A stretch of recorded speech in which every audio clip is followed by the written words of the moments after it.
Welcome to Canadian Innovators, the show that celebrates innovation, entrepreneurs, and the Canadian spirit. I'm Jocelyn, and every week we introduce a new entrepreneur or expert in the economy to tell their story and unpack the challenge of keeping jobs in Canada, as well as share ideas for economic growth and prosperity. Today on the program, we enter the world of a Canadian coffee company that has grown to include 3 retail stores, wholesale business, and a growing online coffee sales company. Joining us to discuss is Chris Battagli, CEO of 416 Coffee Company. Welcome to the program, Chris. Thanks so much for having me.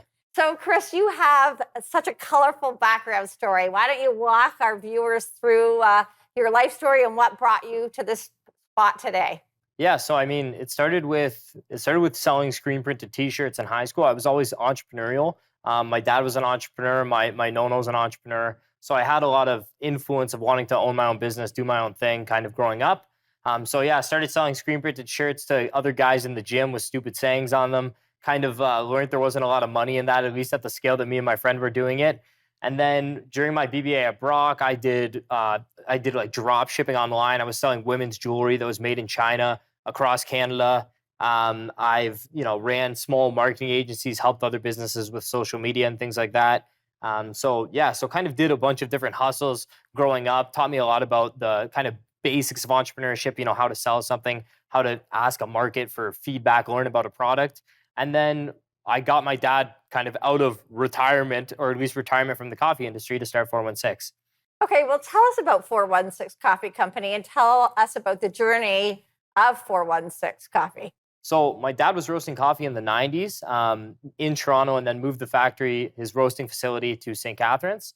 So at that time, he was paddling way too early for a wave. He was first on the kind of specialty coffee movement, talking about origins of coffee, roasting things lighter, whereas everyone wanted a dark roast. Everyone wanted flavored coffees then. So my dad was trying to educate a market before his time. So he ultimately, that business didn't really succeed for him. And he had went and done some other stuff in, the early 2010s. And then I was 2 years into my marketing undergrad, and I felt like there was a need for specialty coffee in the Niagara region.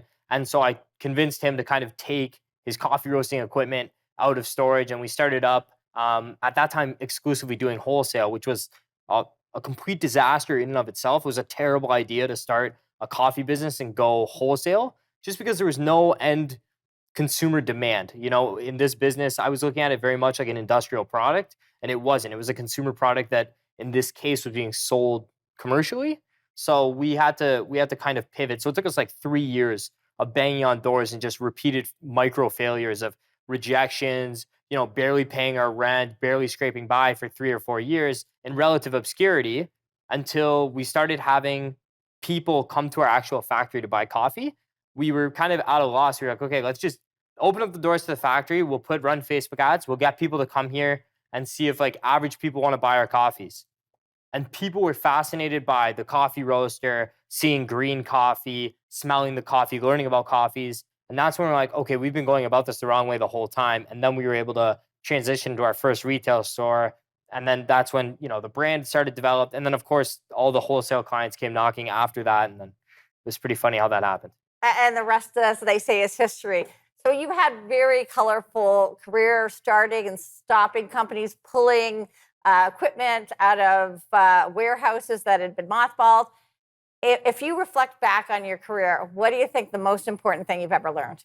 I'd say, first of all, it's like product market fit is so important. So learning what the consumer wants and not creating your ideas in a vacuum. When you don't have critical feedback or people around you, it's very hard to assess whether your idea is actually good.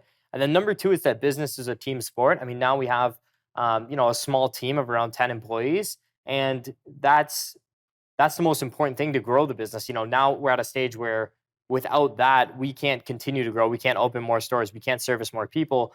It's learning. Recently, it's been learning to become a leader and transitioning into that kind of stage of my business career. Like you can't do it all yourself. Absolutely. Well, we're going to go to break, and when we cut back, we're going to take a look at some videos, and you're going to walk us through how you make and market 416 Coffee. More when we return, so don't go away. You're watching Canadian Innovators.